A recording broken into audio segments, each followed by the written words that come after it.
Welcome to the Exploring Unschooling podcast. I'm Pam Laricchia, longtime unschooling mom and author. Join me and my wonderful guests for interviews, information, and inspiration about unschooling and living joyfully with your family. You can find the episode show notes, your free introductory ebook, What is Unschooling, and lots more information at livingjoyfully.ca. And here's the show. Hi everyone, I'm Pam Laricchia, and this is episode number 106 of the podcast. It's the 10th of January, 2018, as I record this intro. My guest this week is Kelly Callahan. Kelly's family has been unschooling for 4 years now, and I had a lot of fun chatting with her about the many ways that unschooling has been weaving its way through their lives. We chat about how unschooling came into their lives, her deschooling challenges, the connections she's seen between unschooling and her work as a homeopathic doctor, maintaining family connections with her husband while he travels for work, and lots more. Now, for my update this week, I wanted to give you a heads up that Ann Oman, Anna Brown, and I will be reopening registration for the Childhood Redefined Online Unschooling Summit next week. We're really excited to work with the next group. I thought I'd share some feedback we received from Susan, who joined us in our inaugural summit group, to give you a bit of an idea of what you might expect from the experience.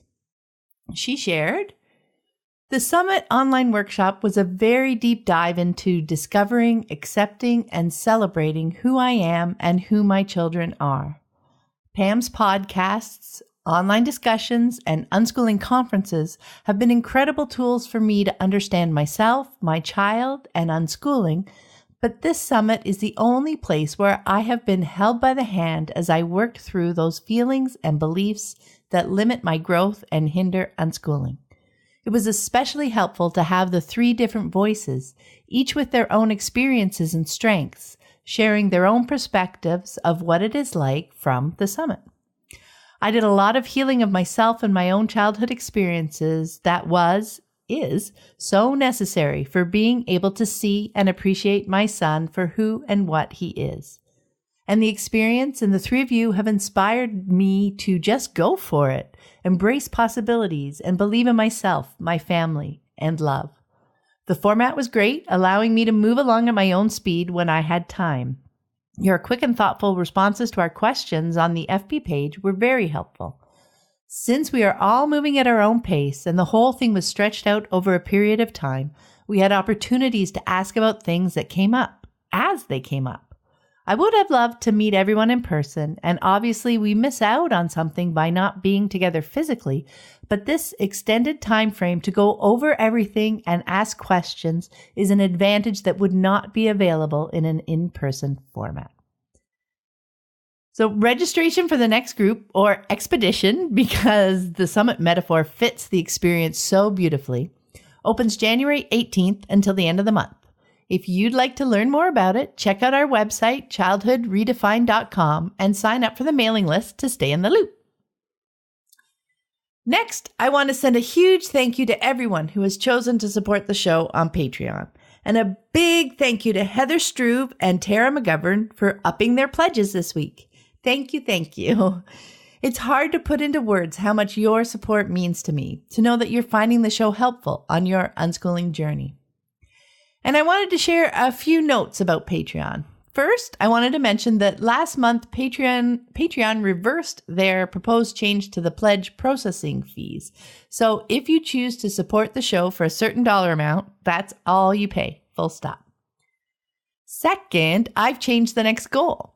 If we reach $500 per month in pledges, each month I will host an hour-long online Zoom room get-together just for podcast supporters. I'll answer questions and share what I'm up to. Maybe we'll share our favorite TV shows or help someone brainstorm ways to support their child's newest interest. Fun and inspiration will be the name of the game. I'm really excited about the opportunity to hang out with you guys face to face. Now, we already have our private Facebook group for Patreon supporters.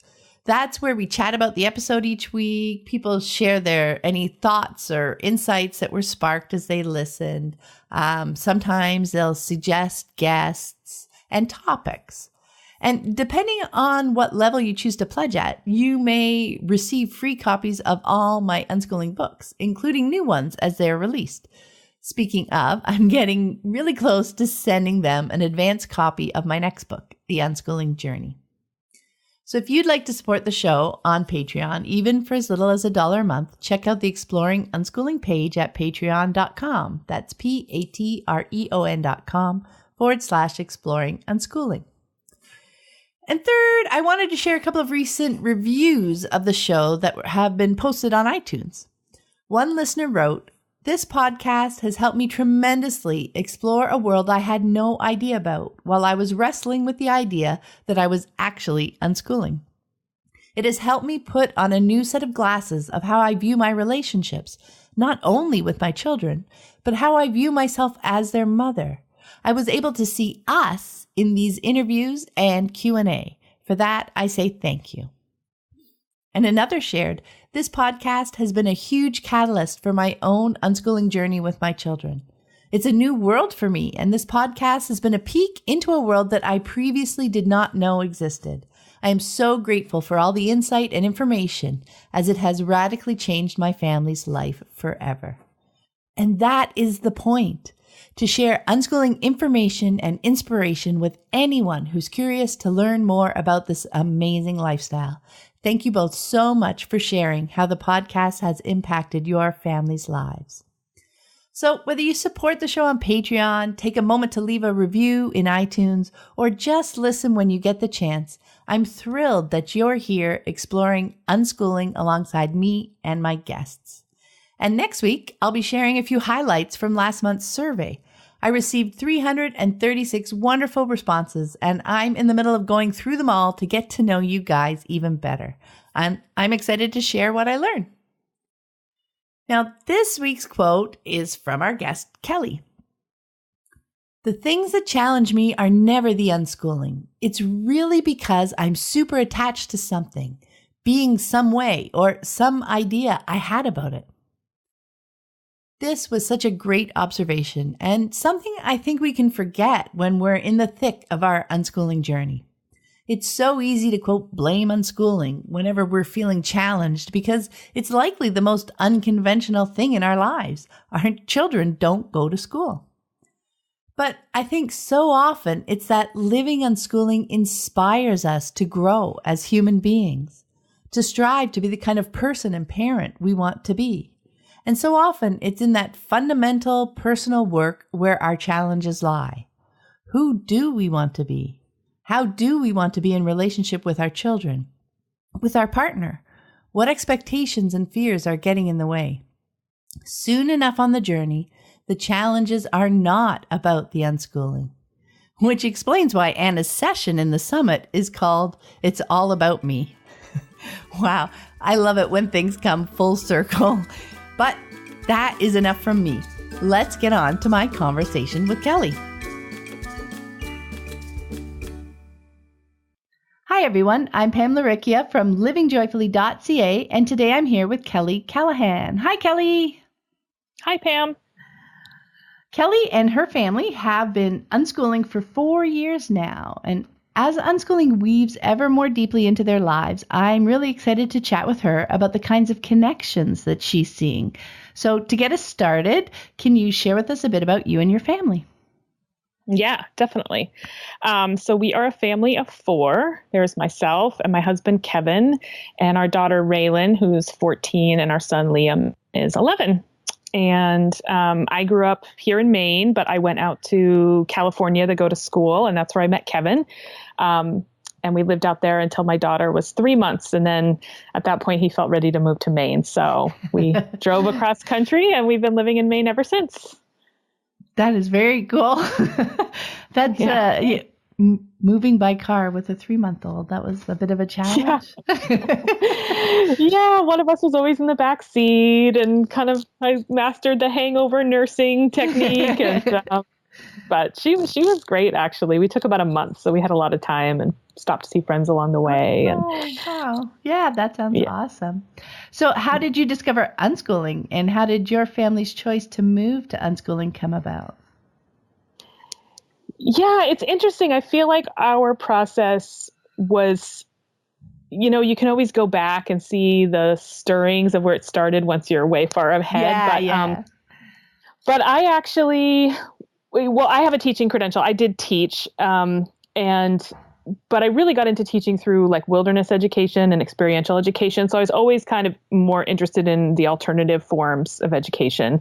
And I didn't have a lot of exposure to homeschooling when I was like in college and stuff, but I remember there was one young woman who I met through other programs we were doing. And, she talked about rollerblading for PE, and she was just such a cool person. I was like, oh my God, that's awesome. And I don't know if that ever planted a seed, but so I did teach. And the first time I got into like kind of a real classroom, I remember thinking, I will never send my kids to school. I felt so inadequate as a teacher for these kids. I felt like the way that I put together stuff, and I felt like I could relate to them really well, but the way that I had to try, and it just felt like just getting through the day. That's what it felt like. I just felt like I was doing them such a disservice. It didn't matter how much I connected with them. I just thought, this is terrible. And so I got pregnant with Raylan when I was teaching at a charter school, and I was like, yeah, I don't know what we're going to do, but I don't want to send her to school. And then of course, you have kids. And I remember thinking about homeschooling because I was so, just amazed at the way that she engaged with the world and the way she would ask questions about numbers and adding things when she was little. I thought, oh my God, why would anybody put her in a math class? Like, she just is curious about numbers. Like I saw all of that, but it was funny. I never took the extra step of being like, well, let's figure out homeschooling. And I think because I had a big Waldorf influence from somebody who was important in my life, and there was a Waldorf school here. And so we started doing some of that early childhood education stuff. And so we kind of got started on that track, but we moved from a town here in Maine that was a little bit more a small town, but more in town, up to a rural property, which is where we are now. And I kind of had to make the decision then, because she was going to be in first grade, if we were going to homeschool or we were going to put her in the local school. And by that time, Liam had been born, and he had been in the Waldorf early childhood program. And we just thought, it's a local school. We could walk to school through the woods. It was a K-8, like one classroom. And it just felt like it had enough sweet features that we would try it. And it was fine. Like, she did really well. She didn't have any complaints. And then Liam started kindergarten. But at all of that time, I was also starting to go to school for homeopathy. And I mean, I'll say more about this later, but, it's such an individualized approach to healing that I think there was starting to stir something in my brain that, like, I'm doing this career that's about individuals, and yet I'm sending my kids to this place every day where it's not about the individual, really. It's about keeping them with the group. And I had a friend through my book group who unschooled her boys, and we had always gone over to the houses, and I thought, oh my God, it's so chaotic. But it was like, they were in the yard and they were in the house, and it was like art and like bringing pans of dirt in to put on the stove. And what happens if you cook the dirt? And I was like, oh my God. But my son was friends with her boys. And one summer we went over there, and one of her sons is really into digging and excavating in the yard. And he had dug this huge hole, and then he wanted to build a fire in the hole and make a chimney to kind of explore the whole idea of a chimney and airflow. And so, I'm not kidding, for 2 hours, my son and her boys played with fire safely in this hole. And it was they were experimenting, and what happens if we cover the hole? And what happens if we put newspaper in? And I just sat there and I was like, oh my God, he never gets to do this. Like, and it's not that we wouldn't allow that at all. It's just that between going to school every day and, trying to recover on vacations and camps in summer, I thought, oh my God, the kid's 6 and he doesn't have this kind of full experimentation, open-ended playtime anymore. And I went home and I just said to my husband, I was like, I think we need to think about pulling the kids out of school. And so we talked about it, just him and I talked about like my work and how I felt like it was kind of hypocritical to be sending them to do this. Well, I was trying to help people individually, but I wasn't putting the time into my own kids. And at the same time, he was shifting his work as well into like coaching in the business world and also like helping individuals and helping teams out, to thrive within a system based on what they needed. So we were kind of moving in this direction, and it just felt like we can't have our kids be doing this thing that feels antithetical to what we're putting our passions into as a career. So we posed it to the kids. They were not complaining about school. They weren't asking to leave. There weren't any problems. And they were like, yeah, we're interested. And so we said, well, let's keep checking in through the fall, and then we'll see how it is at the end of the semester. And I remember we went in for like their final teacher conferences, and my daughter was in 5th grade, and we kept wanting to hear like, how does she enjoy certain things and what kind of questions does she, just about her in the classroom. And she kept going back to the test scores. Mm-hmm. And then in my son's conference, the teacher was like, oh, he's great, blah, blah, blah. But then she said, well, there was this incident where he and another boy came in and they were kind of wanting to play a practical joke, or they were doing something that was a little cheeky in the classroom, kind of causing her problems. She said, and I told them I wasn't going to tell their parents if they didn't, if they didn't do this again. She said, but, I just want to let you know. And my husband and I were like, we never, ever want you to pit us against our son. Like, mm-hmm. Please don't do that. Don't ever say you're not going to tell us. Like, we don't have that kind of relationship with our kids. We want to know what's happening. Like, we're not going to punish him. Like, I think she thought that like we would be punishing him at home or something. So it was like this kind of manipulative back channel. We just walked out of there and we're like, we're done. Like, this isn't do this anymore. And so, so Christmas, it was Christmas break and they didn't go back. That's awesome. What an interesting story. I love how each of you were seeing in your own lives, right? The way that you were most comfortable moving forward, like working individually and seeing how valuable it is and to deal with situations and people as individuals, right? And then noticing what you were trying to help your kids do within school, which was fit into that group, right? That's fascinating how you guys made that connection. It all kind of came together at the same time, didn't it? Yeah. I always think when I hear a lot of other people's stories that sometimes it originates from the kids, mm-hmm. and then it spreads out from there. But in our sense, I mean, there was always something embedded with the kids, but it was almost like we were looking at these bigger patterns, and then we were able to see what in our life wasn't fitting, what we were finding was valuable, and school became a part of it.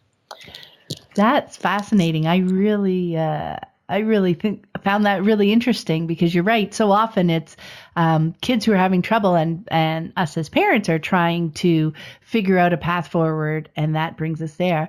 But you guys were seeing it yourselves in your lives and just trying to incorporate it more into your family. That's awesome. Yeah. So now that you've chosen this path and they didn't go back to school after Christmas, what did you find to be one of the bigger challenges as you were deschooling? I thought so much about this question this week and how I wanted to talk about it because, despite the fact that it feels like it was this very natural thing for us to be, there weren't big problems. Mm-hmm.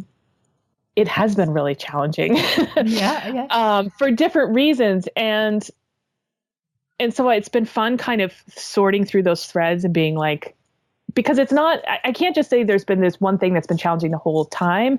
Mm-hmm. In the early years, it was kind of all the superficial things. And I think them to be superficial now, like screens, food, sleep, that were just kind of these topics. And some of that for me was, I know a lot of people I've heard say that like they started attachment parenting and that led them into unschooling because it seemed like this seamless transition. But actually for me, something that was wound up in attachment parenting for me, which we did do, we co-slept, we breastfed on demand, we did all that stuff, was the way that it was married to a kind of natural parenting that has a fair amount of control in it point of view. Like, yes, you're going to get, you're going to feed your kid when they're hungry, but it's only going to be the foods that you choose, and it's going to be natural, organic, no sugar, no, all that stuff.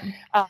Which, I mean, I've always been into kind of natural food and healthy living my whole life. So I think that's also, a lot of it's me and what I was gravitated to, but, and also like the no screens and the Waldorf and the wooden toys. And so a lot of that I had really absorbed quite deeply. And so peeling that apart was a big challenge. And that's kind of what it's morphed into, that I've realized is that really there's nothing about unschooling that's challenging. It's all about what you're attached to and how strong your attachments are and your ability to look at those. So, I mean, not to be like super esoteric, but if you ever watch The Matrix where he goes to see the Oracle and he sees the little boy bending the spoon and he says, it's not the spoon, it's only yourself that's bending. And I think that's how I feel about unschooling now. It's like, it's not, and I've heard you say this over and over, when there's problems, like people like, it's not the unschooling. Mm-hmm. And it's like, I feel it now, like the things that challenge me are never the unschooling. It's really because I'm super attached to something and being some way, or some idea I had about it, the idea I had about what it meant for my son to want to play video games all the time, or, what it meant when my daughter really did want to be taking classes and kind of keep one foot in like structured learning world. Like when I really wanted to be like full scale unschooling. So the thing that makes it easier is when I take all of the things that I learned from listening to your podcast and the things that I read, which is, giving space and seeing what's really needed and not trying to rush in and control it, and trusting and then those things, like that stuff is never about the thing. It's always about how you approach it. Yeah, that's a great point. Yeah. And I think the real challenges to unschooling are things that we don't have in our life. So it's like, if you have divorced parents and one parent doesn't want to unschool, like that's a real challenge to unschooling. Or, there's state regulations where you have to do testing and stuff like that creates this extra layer. It's like, those are things that you have no control over. Mm-hmm. And so it is going to make what you do challenging. But when you don't have those issues, I just feel like there's nothing about unschooling that is inherently challenging. Mm-hmm. That's such a great point. And I really love the way you pointed out that whole control piece. Like for me, when I think about it, that was one of the most challenging pieces. And it was being able to separate my children as whole and individual people in their own right. Like I always thought that I was, but like every time you peel back another layer, when something comes up, right? When the screens come up, when the food comes up, like to be able to own my choices and not impose them on someone else, because it's always, for their own good. Like I know better. I'm older, not in a negative, and at first it doesn't even feel like it's a controlling way. I'm trying to help them, right? I'm trying to help them learn how to be in the world and how to be safe in the world and how to be healthy in the world and all that kind of stuff. And that was such a huge layer to realize, that they, even as children, were able to make such great decisions that worked for them when I gave them that space, and realized that I wasn't trying to like mold this individual to the expectations that I felt were good, because at first you feel like you're trying to be so helpful to them, but every time you dig deeper, like you said, it's not about the unschooling, it's about how we are in relationship with our children. Maybe that's a good way to put it, right? That you realize how that control kind of insidiously works its way into the relationship, right? Until you keep peeling it back and peeling it back. Yeah. Yeah. And the fear, I mean, it's just, I feel like on the other side of it is so much fear, and that's whatever our fear is dictating how we respond. Mm-hmm. So an example I have, like, we were going to a potluck at a friend's house and with a community of people that are all kind of very, a lot of them go to the Waldorf school, very limiting on screens, very controlled diet. And this was recently. So it was interesting to think about a couple years ago how I would have approached this versus, just a couple months ago. But we stopped at a store on the way there to get drinks. And my son picked out, I don't know, it was like a Mountain Dew energy type drink. And I could feel myself be like, oh, okay, we're going to walk into this environment. He's going to have this drink. That is not something none of those kids I know are allowed to drink this kind of stuff. Nobody's going to bring anything like this. And as somebody who's like an alternative health practitioner, and they see my kids drinking something that is perceived as being, not a good choice, blah, blah, blah. I was kind of like, okay, I kind of feel like that, but we're going, I'm not going to manipulate this situation because of my fear of somebody else's, judgment. Judgment. And so we went and, it was fine. And I was sitting at a picnic table with some people. And this one woman said, and my son came over and he said, where should I put my can? I said, oh, just leave it here. I'll find the recycling. And she said, wait, what is he drinking? And I was like, oh, I don't know. She's like, and then the conversation kind of, somebody interrupted and then she went back to it. And she said, well, what is he drinking? And I was like, I don't know. I think it's like a Mountain Dew. She's like, is that the kind of thing I never let my kids have? And I was like, I don't know. I don't really fight with my kids over what they drink. And she said, oh God, I fight with my kids over everything. Oh. And in that moment, it was like, there was nothing else to say. Yeah. I was like, well, that ends that. That's your choice. I mean, it was so beautiful for me because it was like, what was there to fear? Right in front of me was this living example of what the result is fighting with your kids all the time. And it's like, oh, I don't fight with my kids over this kind of stuff. Not just this, but everything, Everything. So, yeah, it was, and that was a huge, having those experiences, sometimes they give me these little windows into where the whole journey has progressed, and I can see the difference in, 2 years ago, I probably would have been like, we're not bringing that to the party. You're welcome to drink it in the car, something like that, just because I would have felt so apprehensive about being judged or him being judged. Yeah. And that's the other piece, right? It's like, maybe he wouldn't care what other people think, but I would have said, oh, you should care what other people think. So leave it in the car. Yeah. Yeah. Well, that's such a great point. Yeah. And that is part of the journey. That isn't something that you can just tell yourself to get over and then expect yourself to just be okay with these moments. That's why I love to think of this deschooling, but our lives as a whole unschooling journey with our children, because there is so much processing, thinking, experiences, and figuring this stuff out. So I loved hearing, the difference between maybe 2 years ago and now, and we get to a place where we are more comfortable. And then you're right.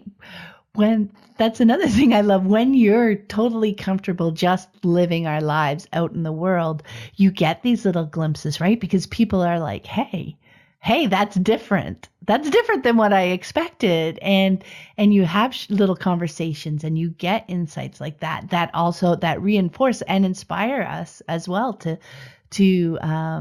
keep living and enjoying the lifestyle that we have, right?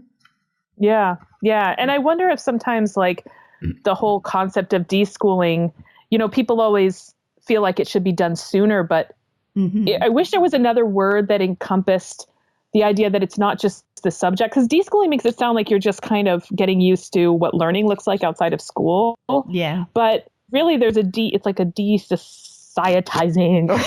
Yeah. I don't know, but it's it's so much bigger than that. And so, people write in and be like, it's like, well, you have more deschooling to do, but their issue isn't about school at all. Yeah. And so I wonder if there's that creates, it just popped in my head, but yeah. No, that's a great point, because the vast majority of deschooling really is, like you say, there is that initial bit, well, how will they learn? right? Right. When they're not in school, and how will they know what to learn and that kind of stuff. So, I mean, there are those, but those are dealt with pretty quickly and easily, Yeah. right? Because children really do learn. And when you stop, give them space and watch them for a little while, you'll see it. And you're like, oh, okay. But so much of it is our own like personal work and just the whole unconventionality piece, right? It's the lifestyle piece, the living together, the relationships, the control pieces, all those pieces that, like you said, really aren't school related, but are all part and parcel of moving to a thriving unschooling lifestyle, aren't they? Yeah. That's really interesting. So speaking of your kids, can you share a bit about your children's interests and how they're weaving into your lives right now? Yeah.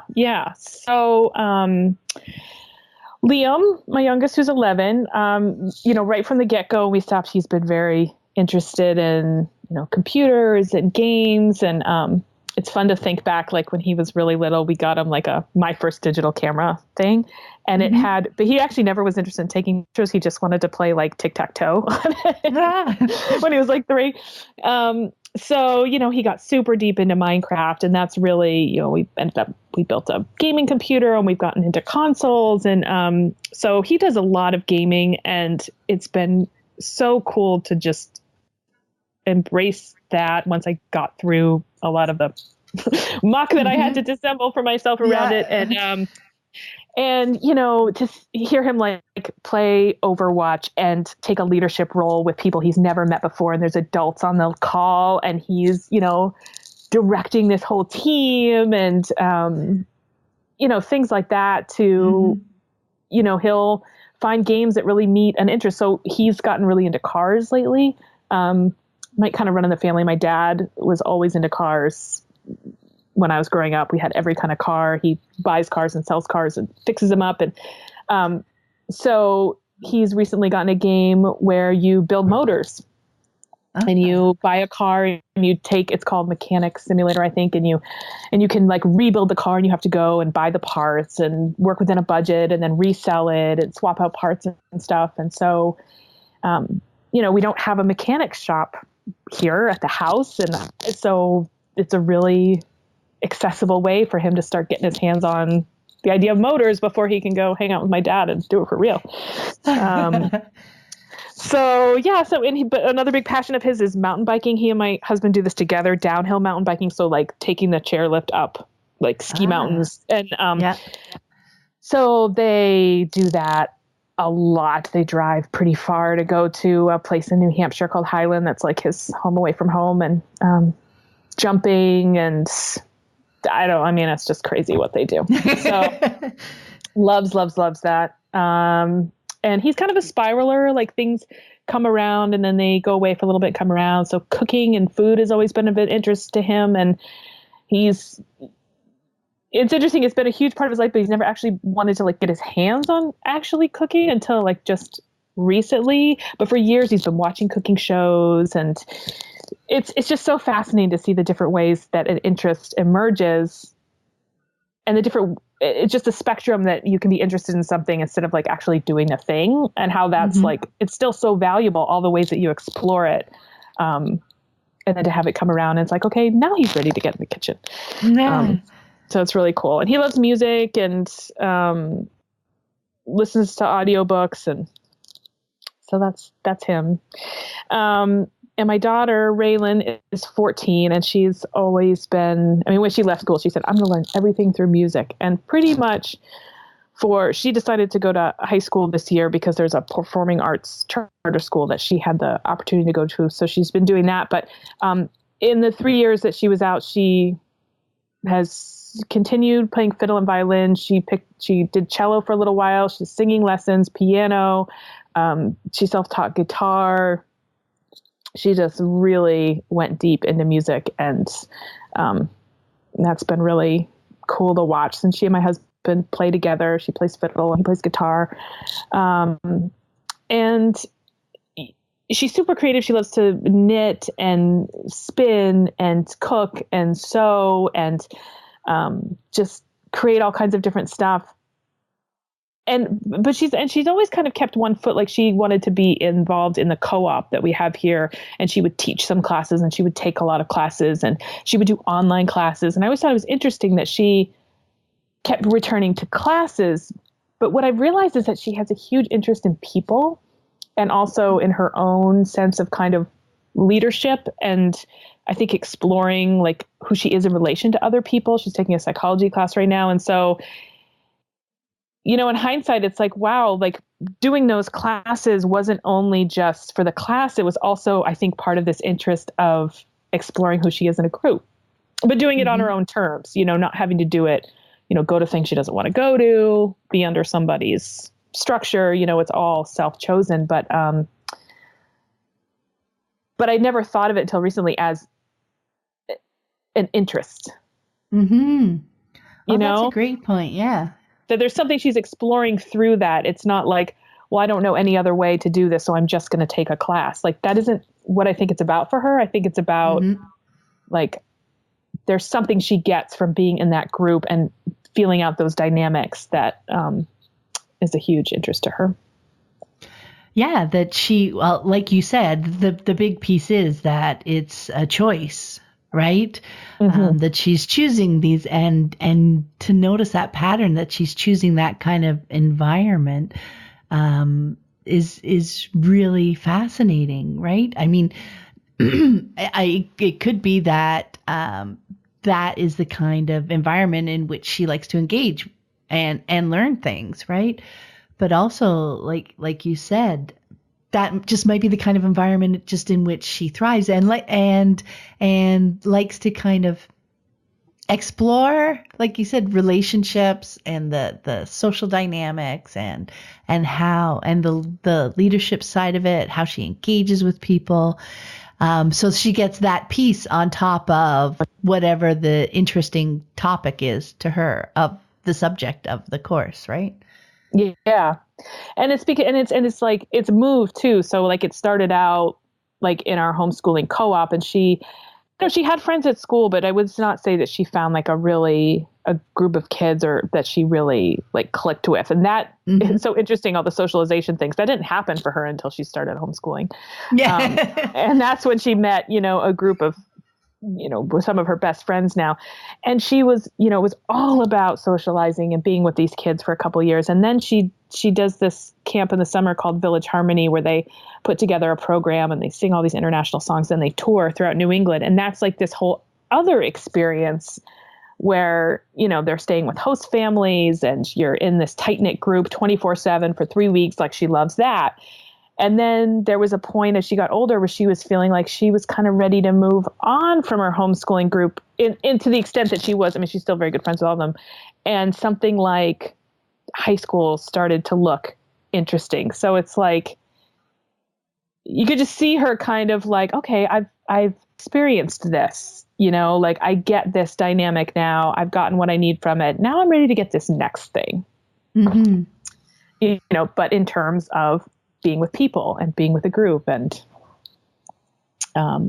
so yeah, it's really, really fun to watch that. Yeah. And like you said, it's a totally different experience when you're choosing it and that you can change your mind too. Right. So that, each day that you're walking in there, interested in engaging with the environment, not trying to avoid it. Right. Yeah. And we talk a lot about that, about what she's getting from going to school versus what she's having to give up. And so that's a lot of the conversations we're having right now, because it's a long commute to school, and there's a lot of other things she wants to do that she has to say no to. So weighing that, and that's a huge learning experience. Yeah. To sift through those priorities and choices and and to choose a path and to try it out and see what happens, right? So, each time something new comes up and she has to make a choice there, each thing is a new kind of learning experience on the journey, right? Yeah, and it makes me think that it's another way that it's like, especially with radical unschooling, where, after a time, it really you're so much further beyond just the school aspect. It's really about how you're living together in your relationships and how you approach things. So it doesn't, if somebody chooses to go to school, it doesn't matter. Like, it doesn't, in the beginning, I was kind of afraid, like, are we still unschooling? And I was like, nothing's going to change about the way that we are together or the way that we, support her or the way we talk to her about her choices. Like, it's just another possibility. Yeah. It's just another choice on the plate, right? Yeah. Yeah. But I mean, that's a good point that, and you made that point, that it's when it's further on in your journey when you get to that point where, like you said, she's choosing that because she's interested in the environment, not because she's got little voices in the back of her head saying you're not really learning unless you're in school. Like you said, you've moved beyond all that, and now it's just another choice with no greater power, for lack of a better word, than any other choice. It's just which one works best, do you think will work best for you in this particular situation, right? Mm-hmm. Yeah. You mentioned earlier, and I'd like to dive into it a little bit, that you've discovered some interesting connections between your work as a homeopathic doctor and unschooling, and that was even part of your initial decision to move towards unschooling. And I know as I continue to learn on my writing journey that I make connections and gain insights that feed into my unschooling journey and vice versa. As we were talking earlier, like, this is on the scale of life, not just school.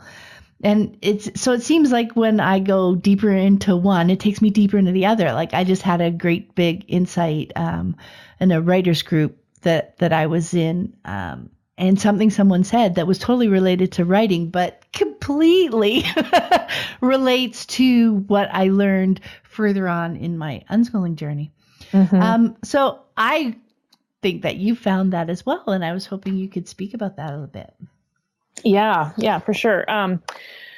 So, I mean, a lot of people, well, I got into homeopathy because I started using it when my kids were little because it was natural, and that's usually the things I chose. And I was just so blown away by how effective it was. I was like, I really need to learn this. And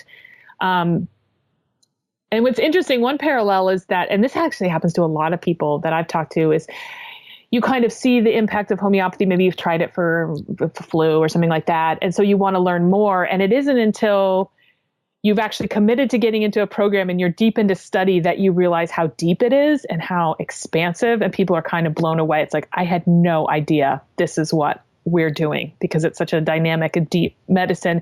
And I feel like it's kind of like that with unschooling. It's like you get into it, you're like, oh, I just want to give myself extra choice and blah, blah, blah. And then your life is like radically changed. You're like, I had no idea that this is what I was getting myself into. But a lot of people know of homeopathy as like cures like. That's the, if you're throwing up, you might take ipecac, the remedy, because syrup of ipecac would make you throw up. So if you take it when you are throwing up, it can help you stop throwing up. And it's a very old principle, goes all the way back to Hippocrates. And but what a lot of people don't know is there's the thing that actually makes it really effective is some other principles too. One of which is the idea of a minimum dose, that you only give just enough to have an effect. So if we think about unschooling, it's like, you think about how little you have to do sometimes to support someone, to light a spark, to connect two ideas.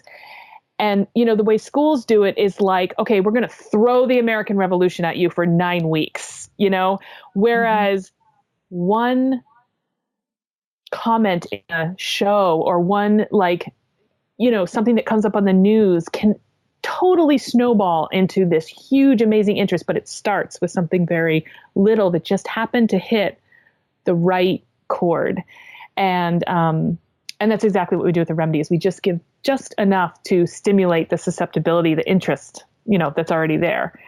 The other thing is it's individual. So we've talked a little bit about that. Like 10 people could have the same diagnosable condition, but every single one would get a different medicine, because the way that our bodies express things is individual, even though in the diagnosis world, we might call it the same thing, but everybody has their own characteristics. So, in unschooling, it's like you have 10 kids who are all interested in music, but they're all going to be interested in different ways, Like I think about my daughter plays fiddle and she's really into like more traditional music. My son loves music, but he's into more electronic and hip hop and, things like that. But they still have this love of music or like the way somebody approaches an instrument. So, and when it's individualized, it's so much more powerful because they're getting exactly what they need. And, in school, of course, they can't do that. They try and, have maybe some loose groups or something like that. But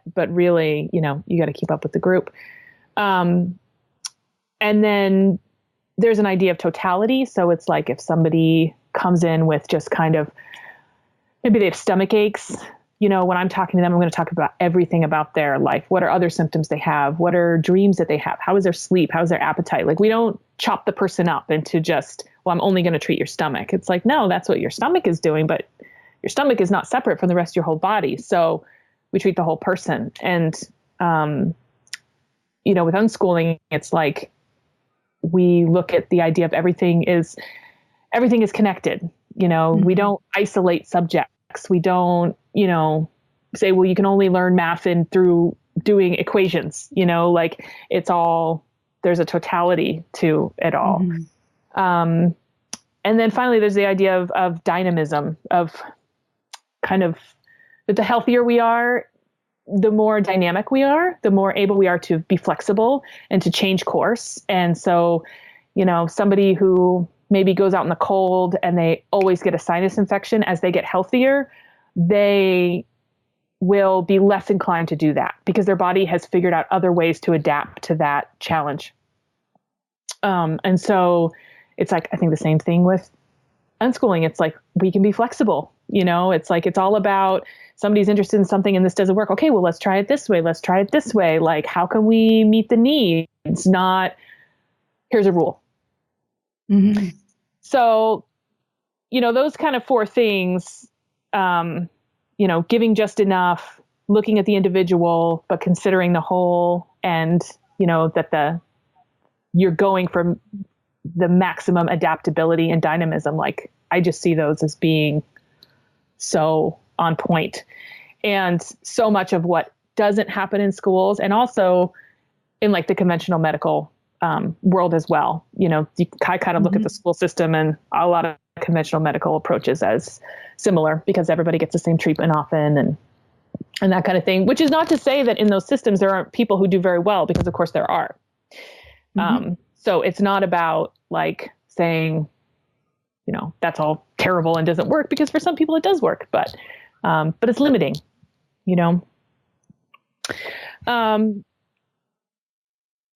Yeah. So, there's just kind of like, those are just like straight up principles. But then there's things like, so the year after we took the kids out of school, I had already accepted to go into this international advanced training program in Sweden.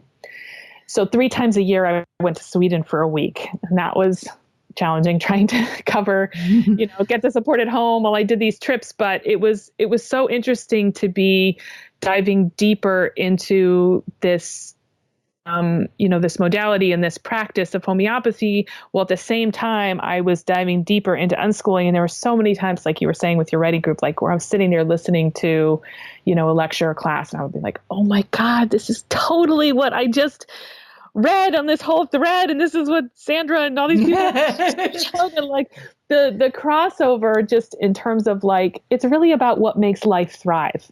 Like, that's what it is, and one of them is an approach to, healing on the physical and mental, emotional plane. And one of them is about, in our engagement with the world and learning about yourself. But even to me, like, those totally cross over. So it's been really incredible. And it also affected, because I've gone on to teach at a school here in Maine, and the way that I teach is totally different. So like, I don't even go in for a weekend and I don't really plan lessons. I see what comes up. What are the questions they're asking? And then, I'm further enough now in my own practice that I can go home that night, or I can pull things up on the fly, because I'm always trying to give them what they need at that time, based on the cases that we're seeing or the questions that we're asking, because I know that when you get what you need in the moment that you need it, it's going to be so much more powerful than if I just come in and say, well, this is what we're learning about this weekend because this is what you need to know to move forward. I mean, there's always some of that, but 80 to 90% of the time I kind of tread these like unknown waters of being like, okay, I'm going to go in and I've got bags of tricks and I've got, I know these resources and let's see what comes up. And I really, I don't know that I would have had the guts to do that if we hadn't been unschooling and I didn't have that understanding of how people learn backed up. Mm-hmm. And I think it makes us better practitioners for sure. And it also impacts how I am with like the people who come to see me, because I treat a lot of kids. I have a lot of kids who come see me and families. And because I know, my own experience through unschooling about how do we support people in relationships, I can offer that, not in unschooling. I don't say I'm going to offer you this unschooling, whatever, but I can bring it in this very like non-threatening, but just supportive way. Like, oh, have you considered like this? And you can, support this way. And this will also, while they're, having the remedy and we're seeing that response, you can do this. And so incredibly complimentary in that way as well. Wow, that is so interesting. Yeah, like you said, you start to see these connections when you start to dive deeper, right? So that was really interesting for me to hear about so many of those. And I love the way you've been able to, that's a great thing. Let me finish my sentence. The way you've been able to bring those worlds together for yourself, like you said, being able to make more holistic suggestions to your clients, and then to people who are coming to you to learn. You're able to take what, I love your point about, the questions that they're asking or the cases that they're seeing, and tailoring, helping them learn, because that's where their brain is right now, right? That's what they're thinking about. That's what they're interested in. And that's where they're going to be able to make the most learning connections rather than a random piece of information that you're throwing at them, right? Yeah. Yeah. No, I love how you've been able to bring all that together. It's so interesting to me. I love seeing all those, because it is about the bigger picture of life and how we choose to live in the world, right? Yeah.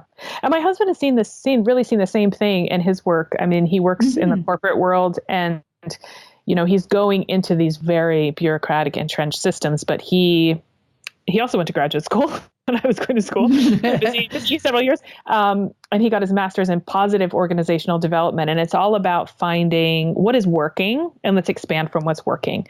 Instead of what's not working, let's come up with some kind of solution to fix it.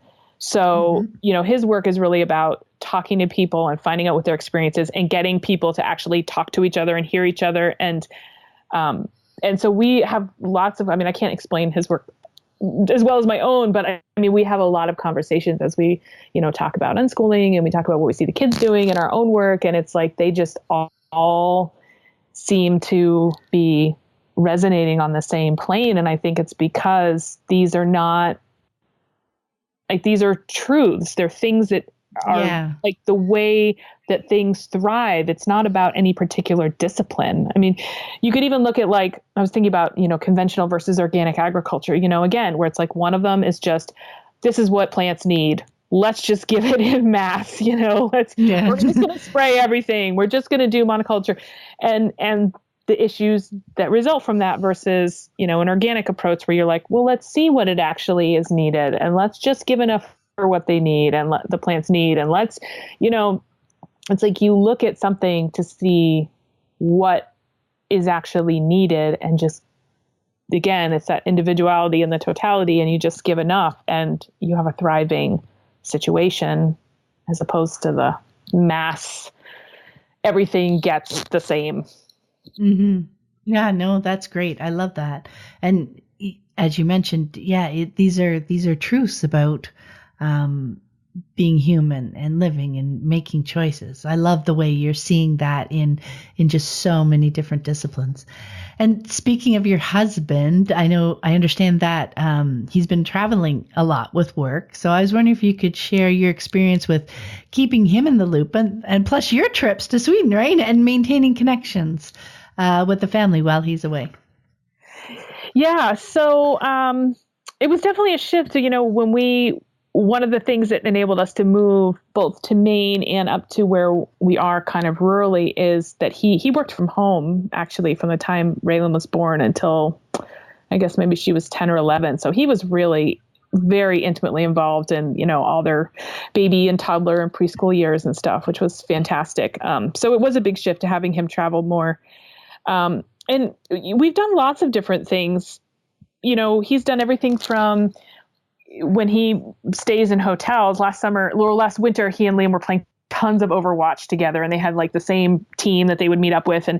And he would complain to the hotels about their Wi-Fi. And he would say, I'm away from my family. And they have a lot of consultants who are away. I mean, that's, most of them, that's a lot of their midweek trade. And he said, this is how I connect with my family, is that I game with my son. So let's figure out what you guys need to do to get the Wi-Fi going so that I can actually connect with my family. And they were so responsive to it.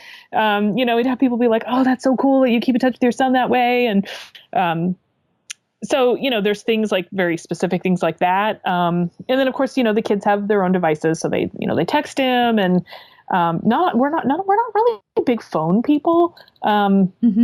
So, a lot of times, like he and I will talk on the phone, and so I'll share with him, what's going on. And the kids, I mean, they're always welcome to call and talk to him, but a lot of times everybody's kind of into their own thing. And so, it's just on a as needed basis, but it's never felt like he's unavailable. If one of the kids says, well, what do you, I want to do this with dad, or what do you think he'll think about this? It's like, well, let's text him, we can get in touch with him and see. So just always having that open. And then a year and a half ago, he was working just about an hour and a half south of us in Portland. And he worked really hard to get his company to put the money they would put into hotels into a house. So we actually moved temporarily down to Portland for the summer to be together. And that was really, it was great. I just kept thinking about how grateful I was that we were unschooling, because we didn't have to worry about, well, we can't do this because the kids are in school. We can't pull them out of school. And, or that it was like some big commitment, that if we did it, we wouldn't be able to change our mind. And, we did all of it. We did it. We kept our house up here. We went back and forth when we wanted to. We, experimented with life down there and ultimately decided that the kids and I were more comfortable being at home. And so we did it for 3 or 4 months, and then we came home and, but, constantly trying to find ways to see what we can do to have more time together and more access. And, but along with that, we don't put a lot of pressure or expectation on it. If he doesn't, the kids are super busy and involved and he doesn't hear from them for the week, he doesn't feel bad. And, likewise with them, it's just staying, open and doing what we can. Yeah. I think your point about, them all knowing that he's available. Right? To know that whenever that connection is wanted, it can be made, versus, like you said, not an expectation that we're going to make sure we sit down and talk 3 times a week or something like that. That puts a layer on top of it that starts to build a resistance, I think. But to know that it's always that it's available there, and that your husband responds when they reach out, right? So that builds that trust for them as well, that path is available whenever they want or need. So that's really cool. And as you said, staying open to possibilities, like going and trying out that house for a while and trying out different things as they come up. I think maybe the most important thing is building that framework, right, for support, that foundation, so that then people have it there to use whenever they have a need or an interest, right? Yeah. Yeah. And I mean, sometimes he's missed certain things, but then like, the kids know the work he does. Raylan's had him come and facilitate like group meetings with her co-op, and he's going to come do some guitar stuff at a big workshop she's planning at school. So, it definitely, I think we've been really successful at while all of us would love for him to be home more, and it has definitely been a lot of times where it's been really challenging. I think we've succeeded in keeping the accessibility and, the relationships connection really strong. Yeah. Yeah. Oh, that's awesome. Now for this last question, as I mentioned before, you've been unschooling for 4 years. And I think a lot of what we've talked about has really worked well, highlighting the kind of unschooling connections and principles that have been weaving into all aspects of your life now. Like we had mentioned earlier that, at the beginning, it's all about the school stuff. But then it becomes a lifestyle. It becomes life things. So I was just wondering if there was any other ways that we haven't mentioned yet that you've noticed unschooling principles weaving into your lives. Or did we hit it all? Well, the only thing I was thinking about was like, and this is something that I think is growing. It's like I feel like the kind of work, home, like all of that is a really like well integrated and thriving. Like that feels like it's really on a roll. And the piece that's kind of starting to emerge is that I think more and more about applying the principles to like my friendships or my relationships with my family or things like that. It's been interesting to see that sometimes that has been slower to, like if I'm feeling stuck around an issue with a relationship or something like that. And I thought, I could, if I start to think about it, it doesn't feel quite as quick and natural to think about applying unschooling principles as I feel like it's so easy in other ways, but I know that I've heard other people talking about like how much it has enriched their other relationships and their family stuff, extended family. And, so I feel like that is a piece that's like still kind of gaining momentum, and I'm really putting attention to that, really wanting to nurture that, that complementary approach, I guess. Yeah, that's interesting because those are kind of extended family or another concentric circle outward of patterns that we're just used to, and that's just the way we engage with them, right? Right. So yeah, that's really interesting to start thinking, well, how would that look if I were to bring this other piece of what I've learned about being in relationship with other people. But I mean, for me, one thing I've noticed too is that as we talk about, unschooling takes effort, right? This isn't the lazy choice. Oh, we're not doing school anymore, so this is going to be easy. You know what I mean? Yeah. So it's not, I can't bring that level of engagement and effort into everything. You know what I mean? And so it becomes a choice, how much, I guess effort, but the other piece is, with some, maybe acquaintances is probably the best way to put it, but they also have their relationship patterns that mean something to them. And, typically they're more conventional, right? Mm-hmm. So, I'm okay with just conventionally, engaging with them at the level they want. Sometimes I wish with some extended family that they would be more interested in engaging more deeply, right? Mm-hmm. But they want to keep it on that superficial level that, how's the weather? How are the kids? Is anybody sick? And then, talk to you next month or whatever. Right. But there becomes some relationships where you're like, you know what, we can, if they're open to that level of engagement and thought, that there's some value to the relationship for it, bringing that piece to the table. Yeah, it has really helped them. Those relationships go deeper, I guess. But yeah, that's really interesting how you're noticing that piece and thinking about bringing that in too. Well, the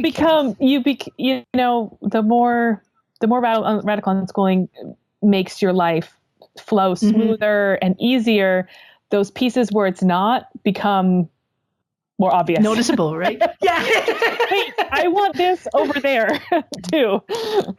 And you know what? Now that I think of it, one of those pieces that really helped, one of those unschooling principles, that not trying to control people or have expectations of people, that was further into my journey, being able to release expectations of, say, an aunt or an uncle or a grandparent, the relationship that they would be having with my child. A lot of it was my work again, right. Our work to release those expectations. And then all of a sudden those relationships seemed easier, but it was because I had done the work to release that and to let it flow where it was going to go, to stop trying to control things. That's interesting. Yeah, exactly. Right. Yeah. It's not about the unschooling. It's not about the unschooling. Well, thank you so much for taking the time to speak with me today, Kelly. I really appreciate it. Thank you. Yeah, thank you. It was really fun. Yeah, it was a lot of fun. And before we go, where's the best place for people to connect with you online? Well, I'm on Facebook just as an individual. And then I have a practice called Concentric Healing. And so I have a Facebook page, and then I have a website, concentrichealing.com. I don't do any blogging with unschooling because I just can't. I had to make a decision, but I thought about it and I was just like, I needed to do some self-care and not overextend myself more. So exactly. Yeah. So concentrichealing.com and on Facebook. Oh, that's brilliant. Thank you so much, Kelly. Have a great day. Thank you. You too. Thanks for listening. I hope you found it helpful. You might also like the backlist episodes at livingjoyfully.ca/podcast. While you're there, be sure to check out the second book in my Living Joyfully with Unschooling series, Free to Live, Create a Thriving Unschooling Home. In it, I dive into the 4 characteristics that I found helped unschooling flourish in our home: curiosity, patience, strong relationships, and trust. One reviewer wrote, "Really enjoyed this short and sweet book. It has marvelous one-liners, and though I'm not an underliner, I found myself underlining on every page." Another said, "I believe it would benefit any homeschooler or parent to read this book, as it re-emphasizes the importance of the relationship between a parent and a child in the learning process. I plan to reread this book. It is rich and full of gems. Give yourself some time to absorb it before rushing into unschooling." Until next time, have fun living and learning with your family.